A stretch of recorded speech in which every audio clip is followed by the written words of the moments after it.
Bom dia, pessoal. Hoje a gente vai estar vendo aí, uma aula sobre classificação biológica. Vocês vão ver o quê? Quando vocês ouvirem classificação biológica, a gente está falando sobre as divisões, dos seres vivos aí.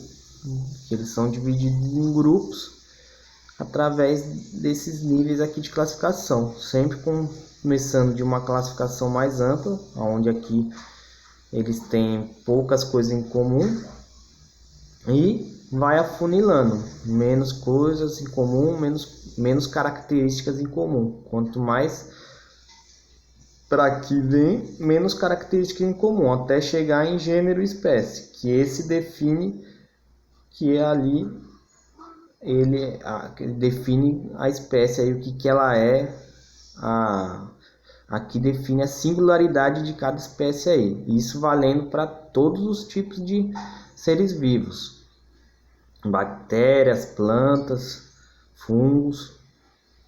Então, quais são esses níveis de classificação? O reino, o filo, no caso das plantas eles podem, em alguns livros pode aparecer como divisão ou filo, classe, ordem, família, gênero e espécie. Lembrando que esses dois últimos aqui definem aí a singularidade. Aqui você tem a definição única aí de cada espécie.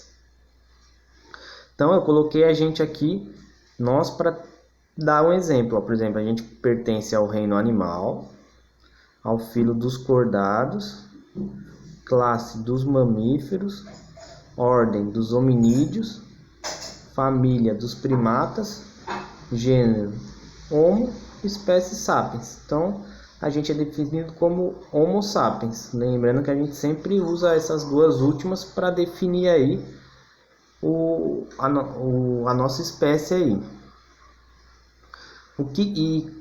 E sempre lembrando, sempre vai ser essa ordem. Nos vestibulares, Enem, nas provas aí, cai muito brincadeira, muita pergunta aí com essa ordem aqui, reino, filo, classe, ordem, família, gênero, espécie. É sempre essa ordem aí. E isso, cada nível desse aqui de classificação, ele define características específicas de um grupo de seres vivos. Por exemplo, o que um ser vivo, um animal, precisa para ser um mamífero? Ele precisa ter, entre outras, ele precisa ter a presença de glândulas mamárias e pelos. Então, os animais que têm glândulas mamárias e pelos, eles são considerados aí, mamíferos, que, como vocês já sabem, não somos só nós.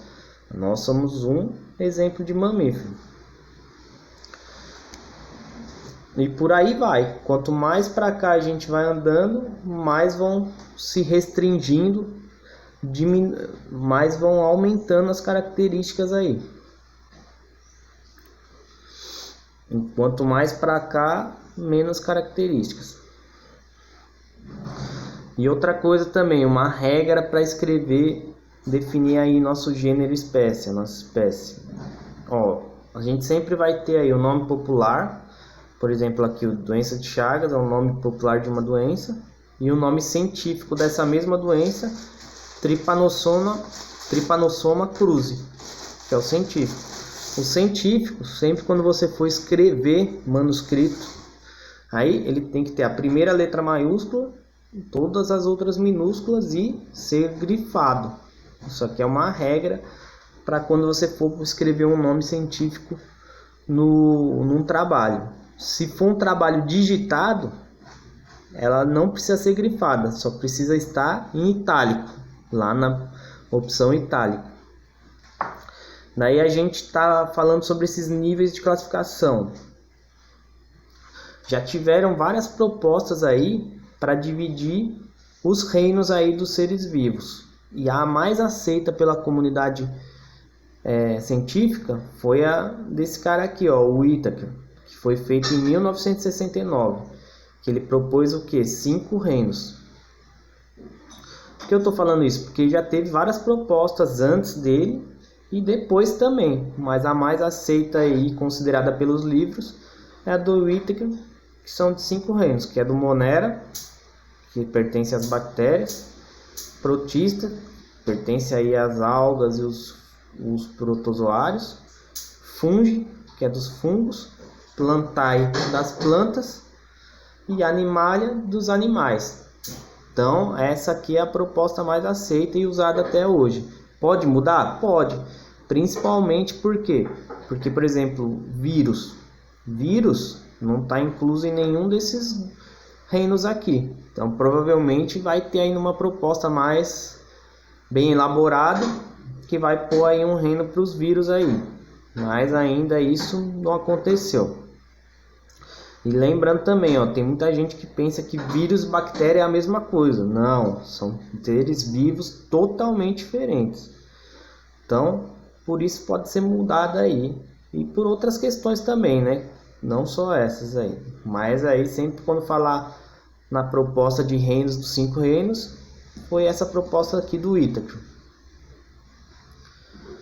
Então, sempre lembrando, ó, dessa sequência aqui, ó: reino, filo, classe, ordem, família, gênero, espécie. E gênero e espécie vai definir aí a nossa espécie ou de qualquer outro ser vivo. E aí, nas próximas aulas a gente vai ver um pouquinho de cada um desses reinos aqui, ó, dos 3 primeiros. Até a próxima aula.